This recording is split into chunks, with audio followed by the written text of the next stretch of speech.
Le loup de Wall Street, l'histoire d'une ascension fulgurante et d'une chute brutale.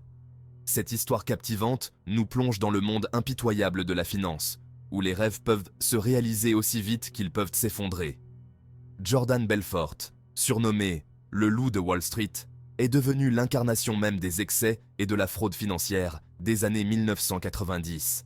Son parcours est un exemple frappant de la manière dont l'ambition démesurée et l'avidité peuvent mener à la ruine.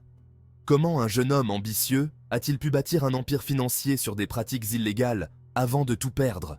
Belfort a commencé modestement, mais son désir insatiable de richesse l'a poussé à franchir les limites de la légalité. Le film de Martin Scorsese, Le loup de Wall Street, avec Leonardo DiCaprio dans le rôle titre, a remis en lumière le parcours tumultueux de Belfort. Fêtes extravagantes, excès en tout genre, et une vie de débauche sont au cœur de cette adaptation cinématographique. Fortunes amassées en un temps record, manipulation boursière. Le film dépeint sans phare l'univers impitoyable de Wall Street et les dérives d'un système où l'appât du gain règne en maître. Les scènes de fêtes somptueuses et de dépenses extravagantes montrent à quel point Belfort et ses associés vivaient dans l'excès. Le film met également en lumière les conséquences désastreuses de ces pratiques frauduleuses. Le stress constant, les risques énormes et finalement la chute inévitable. Les investisseurs, souvent aveuglés par la promesse de gains rapides, se retrouvent dévastés. Les victimes des arnaques de Belfort, souvent de petits investisseurs floués, ont tout perdu. Leurs économies de toute une vie se sont évaporées, laissant derrière elles des vies brisées et des rêves anéantis. Cette histoire est un rappel poignant des dangers de la cupidité et de l'importance de l'éthique dans le monde des affaires. Avant de devenir le loup de Wall Street, Jordan Belfort était un jeune homme issu d'un milieu modeste de New York.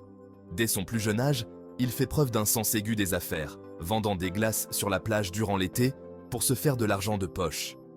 Son ambition le pousse à poursuivre des études supérieures, obtenant un diplôme en biologie. Cependant, le monde des affaires l'attire davantage. Il se lance alors dans la vente de produits divers, allant de la viande congelée au stylo, affinant ses talents de persuasion et son sens inné du commerce. C'est dans ce contexte qu'il découvre le monde de la bourse, un univers impitoyable où l'argent est roi et où les opportunités semblent infinies. En 1989, Jordan Belfort et Danny Poroch s'associent pour fonder Stratton Oakmont, une petite société de courtage en bourse installée à Long Island. Ils avaient une vision claire et ambitieuse pour leur entreprise. Leur objectif, s'enrichir rapidement en exploitant les failles du système et en vendant des actions à des investisseurs peu méfiants. Ils ont rapidement compris que pour réussir, ils devaient se démarquer par des méthodes peu conventionnelles. Leur cible principale, les penny stocks, ces actions d'entreprises peu connues et cotées en bourse à des prix dérisoires. Ces actions étaient souvent négligées par les investisseurs traditionnels, mais Belfort et Poroch y voyaient une opportunité en or. Stratton Oakmont se distingue rapidement des autres sociétés de courtage par son approche agressive et ses méthodes peu orthodoxes. Ils ont créé une culture d'entreprise où l'agressivité et la détermination étaient valorisées. L'entreprise recrute des jeunes gens ambitieux et avides de réussite, sans expérience préalable dans la finance. Ces recrues étaient formées intensivement pour devenir des vendeurs redoutables. Belfort les forme à sa méthode, les encourageant à user de persuasion, de manipulation et de mensonges pour convaincre les clients d'investir dans des actions sans valeur réelle. Cette formation incluait des techniques de vente agressive et des scripts bien rodés pour manipuler les émotions des clients. Stratton Oakmont devient rapidement synonyme de succès rapide et de richesse ostentatoire. Les employés étaient démotivés par des promesses de gains rapides et de styles de vie luxueux. La société a connu une croissance explosive, attirant l'attention des médias et des régulateurs. Cependant, cette ascension fulgurante n'était pas sans conséquences.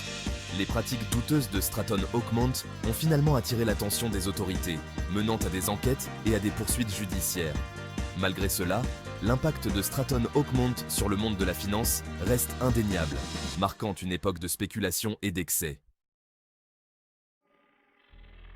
Pour s'enrichir, Jordan Belfort et ses courtiers mettent en place un système bien rodé, basé sur la manipulation des cours boursiers et la tromperie des investisseurs. Ils exploitent la cupidité et la peur des investisseurs pour maximiser leurs profits. Leur technique phare, le pump and dump, littéralement gonfler et larguer. Cette méthode consiste à manipuler le marché de manière stratégique. Le principe est simple, acheter massivement des actions à bas prix, souvent de petites entreprises peu connues. Ensuite, il diffuse de fausses informations positives sur l'entreprise concernée afin de faire grimper artificiellement le cours de l'action. Ces informations peuvent inclure des annonces exagérées de nouveaux produits ou des partenariats fictifs. Une fois que le prix de l'action atteint un sommet, ils revendent leurs propres actions au prix fort à des investisseurs dupés, qui croient à tort que l'entreprise est en plein essor. Les courtiers de Stratton Oakmont utilisent donc tous les moyens à leur disposition pour convaincre leurs victimes. Appels téléphoniques incessants, discours bien rodés, promesses de gains mirobolants. Ils créent un sentiment d'urgence et de rareté pour pousser les investisseurs à agir rapidement. Ces pratiques illégales, bien que condamnables, permettent à Belfort et à ses complices d'amasser une fortune colossale. Ils mènent une vie de luxe, entourés de yachts, de manoirs et de voitures de sport, tout en continuant à tromper de nouveaux investisseurs. Cependant, ces activités ne passent pas inaperçues. Les autorités commencent à enquêter sur leurs pratiques, accumulant des preuves pour les traduire en justice. La chute de Belfort et de son empire n'est plus qu'une question de temps.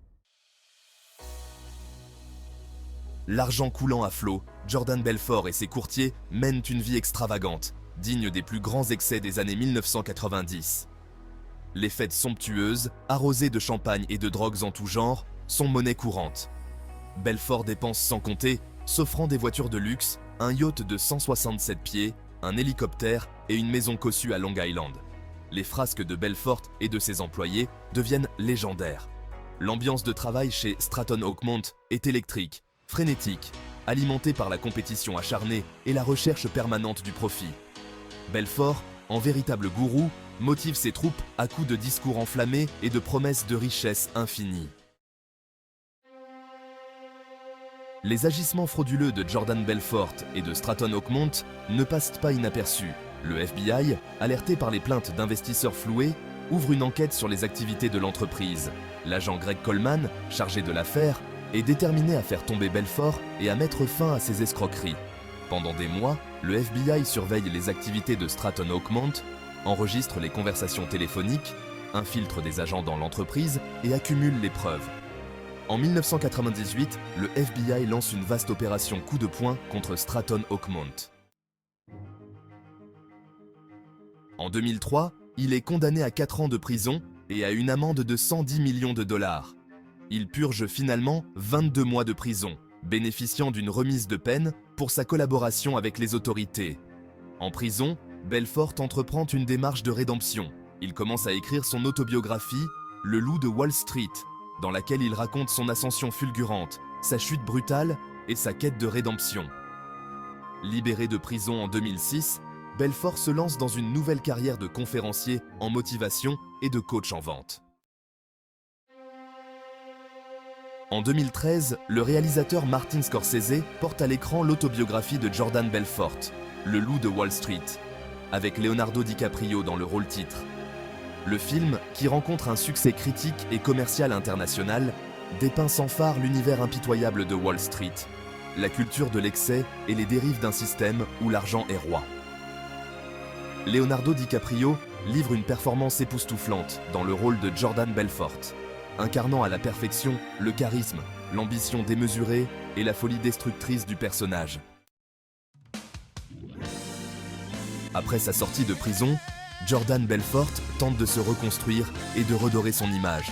Il se lance dans une nouvelle carrière de conférencier en motivation et de coach en vente, capitalisant sur son expérience passée et son histoire hors du commun. Il parcourt le monde, donne des conférences à des entrepreneurs et des commerciaux, vendant ses conseils et ses méthodes pour réussir dans le monde des affaires. Cependant, sa reconversion suscite la controverse. Certains le qualifient d'imposteur, l'accusant de profiter de son passé criminel pour s'enrichir à nouveau. D'autres saluent sa résilience et sa capacité à rebondir après une chute aussi vertigineuse. L'histoire de Jordan Belfort, le loup de Wall Street, est un récit cautionnaire sur les dangers de l'excès, de la cupidité et de la recherche effrénée du profit. La chute brutale de Belfort, après une ascension fulgurante, nous rappelle que la réussite matérielle et le pouvoir ne sont rien sans une éthique personnelle et un respect des lois. L'affaire Belfort met en lumière les failles du système financier et la nécessité d'une régulation plus stricte pour éviter les dérives et protéger les investisseurs. Jordan Belfort, le loup de Wall Street, reste un personnage fascinant et controversé. Son histoire hors du commun, marquée par l'excès, la chute et la rédemption, continue de fasciner et de diviser l'opinion publique. Belfort, à la fois gourou de la vente et escroc repenti, incarne la complexité de la nature humaine et les contradictions d'un système où l'argent est roi. Cependant, il est important de ne pas oublier la réalité des actes de Belfort et les conséquences dévastatrices pour ses victimes. N'oubliez pas de vous abonner à la chaîne, de liker la vidéo et de la partager avec vos amis.